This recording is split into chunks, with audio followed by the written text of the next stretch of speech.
The wind screamed across the open plains like a cornered animal. Snow came sideways, a relentless white curtain slashing across the dying light. There were no trails, no markers, just the endless, biting expanse. Corbin Hayes watched the storm from his window, the familiar solitude of his ranch house a comfort against the blizzard's rage. He was a man carved from the land itself, quiet, weathered, and unyielding. This was just another winter night, same as all the others. Until the sound came. A frantic, desperate pounding on his door, nearly swallowed by the gale. Corbin pulled the heavy door inward. 2 figures collapsed over the threshold, spilling a gust of snow and ice into the room.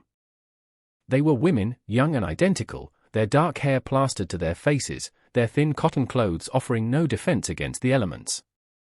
They were Chinese, a rare sight this far out, and they were shivering so violently it seemed their bones might shatter. For a long second, he just stared. Words weren't needed. Not when their terror was a palpable thing in the air. His jaw tensed. He stepped aside. "Get in." One of the women, her eyes sharp with a fierce, protective instinct, helped the other to her feet. They stumbled inside, and Corbin slammed the door, sealing out the storm. The warmth of the hearth hit them like a physical blow. The crackle of the fire, the scent of wood smoke and old leather, the sheer fact of shelter, seemed to overwhelm them. "Sit," Corbin grunted, his voice rough from disuse. He gestured toward the chairs by the fire. He moved with brisk efficiency, grabbing thick wool blankets from a nearby chest. He returned with a kettle, pouring steaming water into 2 tin mugs. "Drink. It's better than the cold." The more assertive one took the cups, her hands trembling as she passed one to her sister. She met his gaze, her nod a gesture of profound gratitude. "Thank you," she managed, her voice a raw whisper. Corbin merely grunted in response, stoking the fire. He gave them space, letting them peel away frozen layers and huddle under the blankets, their faces slowly regaining color. He moved like a man accustomed to his own company, his boots thudding softly on the floorboards, every action deliberate and without fuss. Still, he hadn't turned them away. "You come far?" he finally asked, breaking the quiet. The first woman hesitated, glancing at her sister, who seemed to shrink deeper into her blanket. "Far enough," she whispered. Corbin didn't blink. "Why?" The single word was direct, not unkind, but it carried weight. Her eyes darted around the room before settling on him again. "Running," she said, and the word held a world of pain. That seemed to be enough for him. He didn't pry. He leaned back against his sturdy oak table, arms crossed. "Name's Corbin Hayes," he offered after a long pause. "I am the first one replied softly. She gestured to her sister. "This is Leanne." Corbin nodded. His gaze softened slightly as he watched Leanne, whose eyes were wide with a fear that hadn't yet thawed. "You're safe here," he said, his voice low and certain. "Storm's got nowhere to go tonight." "Neither do you." Relief washed over Mai's face so intensely she almost sagged. She held it together, meeting his eyes across the flickering firelight. "Thank you," she said again, and this time, the words carried the weight of a life saved. Corbin just turned back to the fire, his broad silhouette a sturdy shield against the howling world outside. For the first time in a long, long time, Mai and Leanne were safe. Morning came slowly, the storm reduced to a low hiss against the window panes. The world outside was a blanket of white, pristine and unforgiving. Mai stirred first, her body aching, but her immediate concern was for her sister. Leanne was still asleep, her breathing even, her cheeks pink with warmth. They were safe. For now. Mai rose and looked around the ranch house. It was a man's space, plain and practical. Tools were hung with care, a worn saddle was slung over a sawhorse in the corner, and a small shelf of books stood near the hearth. The place was scarred with use, but it was clean and orderly. She found Corbin outside on the porch, splitting kindling with clean, practiced motions. Snow dusted his hat and shoulders, but he paid it no mind. "You don't have to do that for us," she said quietly. Corbin didn't look up. Not doing it for you, he replied flatly. Doing it for the stove. Stove don't care who's hungry. Just needs wood. Mai almost smiled. She recognized the type, men who shielded their kindness with rough words. Instead of arguing, she stepped off the porch and began gathering the split wood, stacking it neatly in her arms. Corbin paused, watching her for a moment. He nodded once, a silent approval, and they worked together, the silence between them comfortable rather than strained. Inside, Leanne was awake, her quiet presence a calming influence in the room. She had found a broom and was gently sweeping the hearth, her movements graceful and efficient.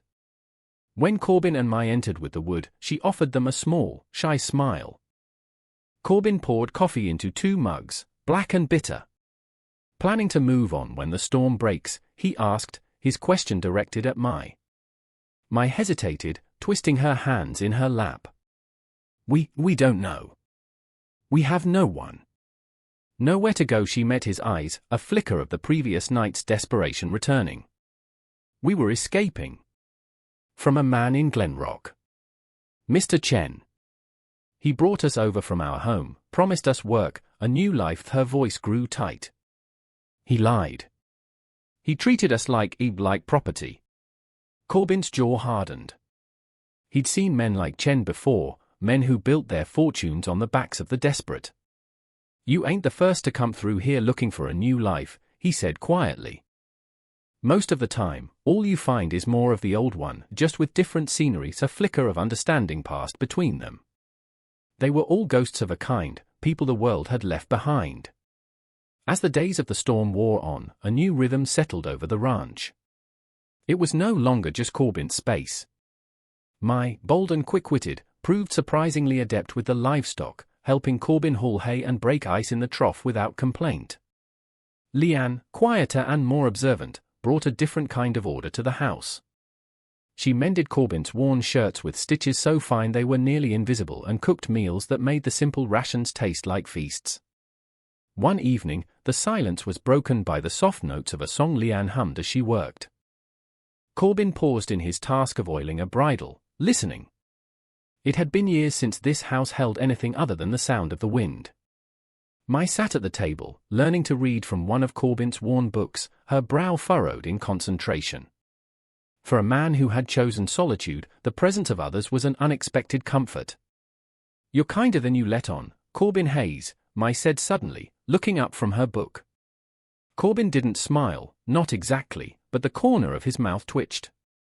Don't spread it around. That night, after Leanne had retired, Mai found Corbin staring into the fire, the flames dancing in his weary eyes. Thank you, she said, her voice low and sure. He raised an eyebrow. For what? For letting us stay. For not asking questions you knew we couldn't answer. He looked away, his gaze distant. Didn't seem like you needed more questions, he murmured. Seemed like you needed rest. Something tight in Mai's chest finally loosened. We did, she whispered.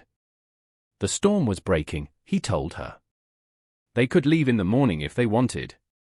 The thought sent a twist of anxiety through her. Leave, and go where? Back into a world that saw them as objects to be used and discarded? For now, they were safe. And for the first time in a very long time, Mai allowed herself to hope that safety wasn't just a temporary shelter from a storm. Morning broke with a pale, uncertain light. The storm had passed. By noon, Mai stood in the doorway, her eyes on the distant trail. Is it safe now? She asked. Corbin set down his axe. Safe ain't something the land gives, he said. But it's quiet. That counts for something. That's when they heard it. Hoofbeats. Steady, confident, and familiar to anyone who knew the sound of money and power. A rider emerged from the tree line, then another. The first man was impeccably dressed, his smug, cruel smile instantly recognizable. Mai's face went pale. Chen, she breathed. Corbin stepped in front of her, his stance solid as an oak tree. Mr. Chen dismounted, his polished boot sinking into the mud. I've come to collect my property, he drawled, his eyes sliding past Corbin to fix on Mai. These girls broke their contract. The law in Glenrock is on my side. This ain't Glenrock, Corbin said, his voice a low growl. And they ain't property. Chen laughed, a cold, empty sound. And who are you to stand in my way? Some dirt-poor rancher playing savior. He gestured to his men. Take them. But as his men moved forward, other sounds joined the standoff. The crunch of boots on snow, the jingle of a harness.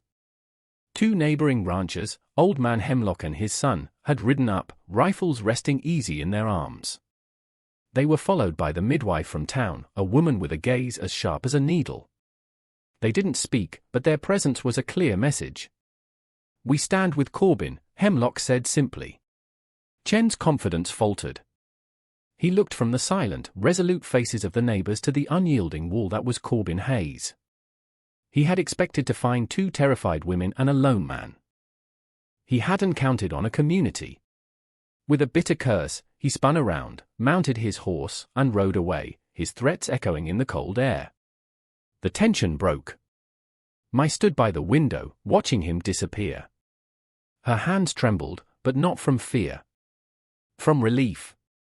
Corbin came to stand beside her, his presence a warm, solid comfort. He'll be back, she said softly. Maybe, Corbin admitted. But we'll be here. She looked at him then, truly looked at him, and saw the man who had asked for nothing but had given them everything. She stepped closer, resting her head lightly against his shoulder. You didn't have to do that, she whispered. He turned slightly, his hand coming up to rest on her back. I did, he said simply. Because you're not alone anymore. For a moment, they stood together in the fading light, not as strangers, but as something more fragile and far more powerful. Family. The days that followed felt lighter. Spring arrived in earnest, melting the last of the snow and coaxing green shoots from the dark earth. Laughter, once a foreign sound, became common in the ranch house. Mai and Corbin worked side by side, a silent partnership that grew stronger each day. Leanne's quiet grace turned the house into a home, filled with the scent of baking bread and the sight of wildflowers in a jar on the windowsill. One evening, after Leanne had gone to bed, Mai found Corbin on the porch, carving a small piece of wood. A quiet, comfortable silence settled between them. They're happy here, Mai said softly. Corbin nodded, not looking up from his work. They should be. Mai hesitated, then sat beside him. But are you? He set down his knife, his gaze meeting hers in the twilight. For a long time, he began, his voice rough with an unfamiliar tenderness, this place was quiet because I wanted it that way. I figured it was better to be alone than to risk losing something again. But then you came. You and your sister. He shook his head slightly. And I realized quiet isn't always peace. Sometimes, it's just empty. I never meant for us to stay this long, she admitted. A faint smile touched Corbin's lips. I never meant to want you to. The words hung between them, honest and real. Mai reached out, her fingers brushing against his calloused hand. We don't have much to offer. Corbin turned his hand over, lacing his fingers with hers. The fit was natural, easy. Do you really want to be here, Mai? Not just until the threat passes. For good. Her breath caught. More than anything. He squeezed her hand gently. Then stay, he said, his voice barely a whisper. Stay and make this your home. Our home. That was all she needed. Tears she hadn't realized she was holding back fell silently as she leaned into him, her forehead resting against his chest. He held her, his arms a steady, warm circle of promise. The promise of mornings filled with shared work and evenings spent in quiet companionship. The promise of a family, not born of blood, but forged in a storm and tempered by choice. Outside, the last chill of winter faded into the night. Inside, the word home finally settled, real and rooted in the hearts of those who now shared it. They were no longer just surviving. They were living.